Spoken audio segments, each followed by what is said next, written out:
Tollywood অভিনেত্রী সুস্মিতা চট্টোপাধ্যায়ের সঙ্গে নাকি প্রেম করছেন পরিচালক সৃজিত মুখার্জি। এ নিয়ে বেশ জোরালো গুঞ্জন চলছে টালিপাড়া থেকে শুরু করে নেট দুনিয়ায়ও। বিষয়টিকে যে দুজনের কেউই খুব একটা পাত্তা দিচ্ছেন না তা তাদের একসঙ্গে ঘোরাফেরা দেখে টের পাওয়া যাচ্ছে। হিন্দুস্তান টাইমের প্রতিবেদন অনুযায়ী গুঞ্জনের মাঝে গতকাল সোমবার সোশ্যাল মিডিয়ায় শুভ সপ্তমীতে অভিনেত্রী সুস্মিতার সঙ্গে একাধিক ছবি শেয়ার করেছেন সৃজিত মুখার্জি। ছবিতে দেখা যায় পূজা মণ্ডপে বেশ মিষ্টি হাসিতে ধরা দিয়েছেন এ জুটি। ম্যাচিং করা পাঞ্জাবি আর শাড়িতে বেশ মানিয়েছে তাদের। ছবির একটিতে তাদের একে অপরের দিকে মুগ্ধ দৃষ্টিতে তাকিয়ে থাকতে দেখা গেছে, মুখে দুজনেরই লাজুক হাসি। আরেকটি ছবিতে আবার সৃজিতকে দেখা গেল সুস্মিতার ছবি তুলে দিতে। ছবিগুলো শেয়ার করে ক্যাপশনে এ পরিচালক লিখেছেন শুভ সপ্তমী।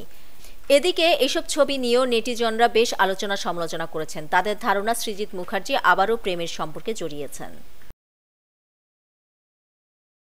নিউজ ডেস্ক, দৈনিক পূর্বকোণ। কিছু টাকা না বাঁচিয়ে বাড়ি করুন বেস্ট সিমেন্ট 7 রিং সিমেন্ট দিয়ে। 7 রিং সিমেন্ট, ভিত্তি আগামীর।